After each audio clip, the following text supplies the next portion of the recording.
Hi, this is Dr. Sana Hashmi.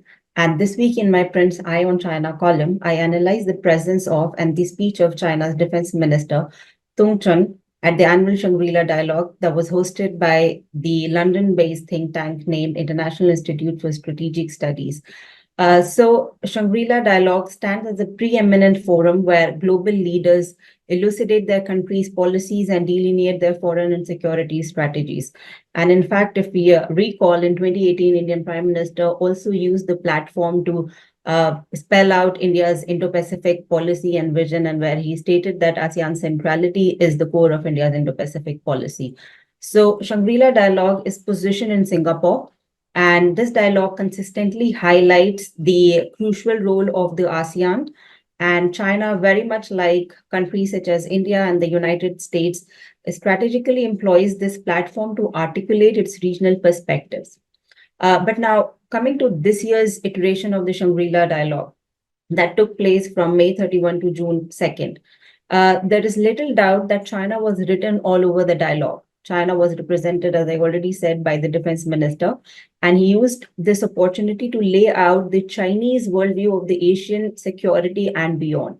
So Taiwan, of course, was a major focus of his speech, and Tung's realization of the Shangri-La Dialogue serves to reinforce this idea that,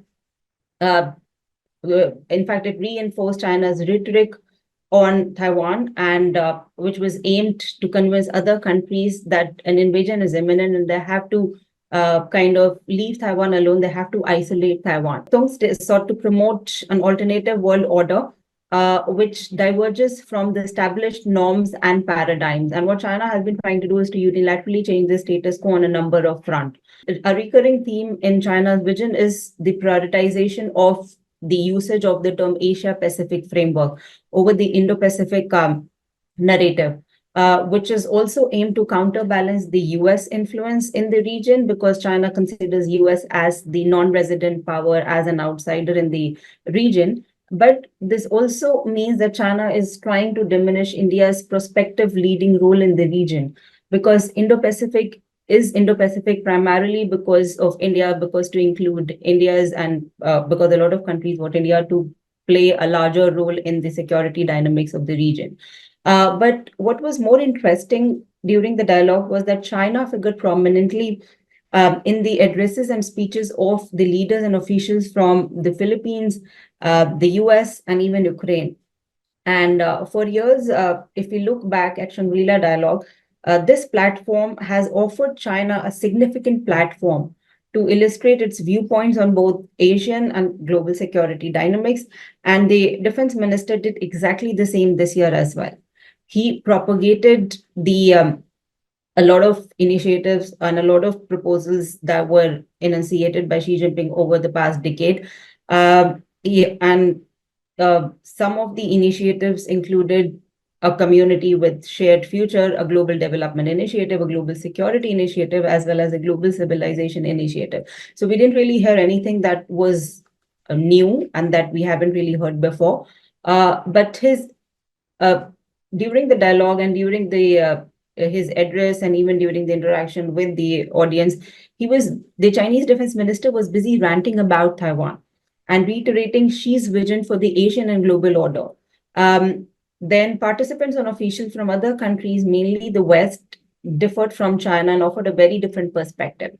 In fact, the Ukrainian president, whose participation was kept secret till the last moment, even called China a tool in the hands of the Russian president. And additionally, this year, the keynote address was given by the Filipino president, who highlighted and who also used the platform to highlight China's activities in the South China Sea throughout his address. So this year's dialogue showcased a clear divide. On the one hand, we had China, who singularly emphasized Taiwan, warned countries against interference in China's internal affairs, that is Taiwan primarily, and projected itself as a globally responsible stakeholder, a country that is willing to talk to the regional countries, to the US. But we know the reality is definitely different from what China is projecting itself to be.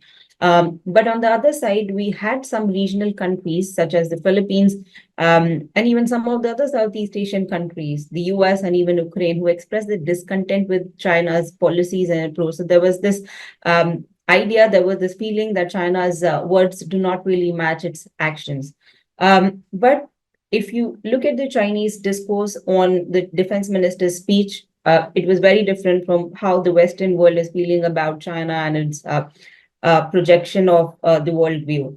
So the defense minister's speech told us that he definitely wore his infamous wolf warrior hat for ranting on Taiwan, and that was widely appreciated among Chinese media and analysts.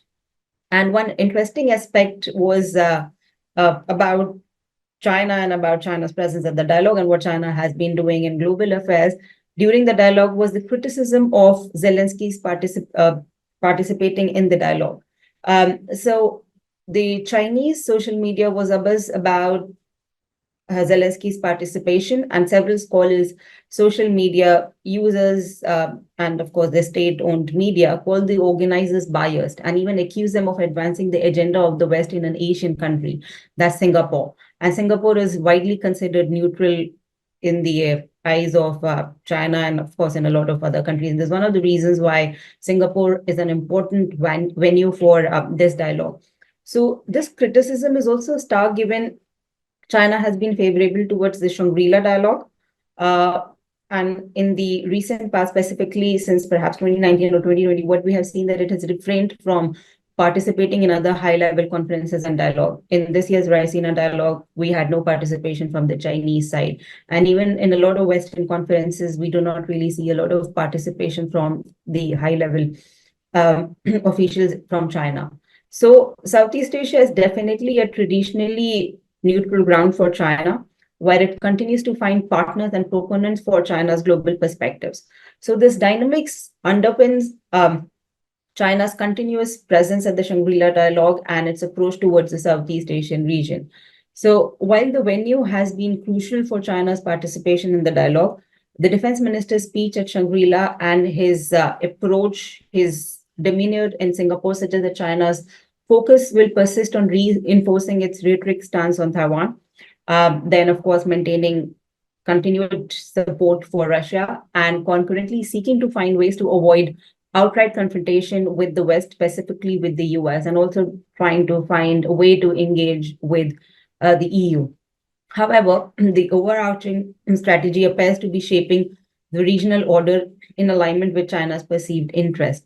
And there is a growing likelihood that China will continue to cultivate its partnership with rogue nations such as Pakistan, with that align with its worldview. While the regional trend will be that there are not many takers and there will be less takers of China's worldview anymore.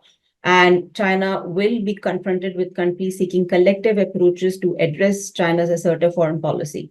So I think for China, if we look at the rest of the 2024, if we look at the next year, moving ahead, a major concern for the country would be that the list of these countries that are concerned about the China threat and how to deal with China is definitely going to be expanding. And with that, how the collective response to the China threat, the resolve to deal with the China threat, and this so-called anti-China coalition will definitely get a lot more momentum in times to come. Thank you.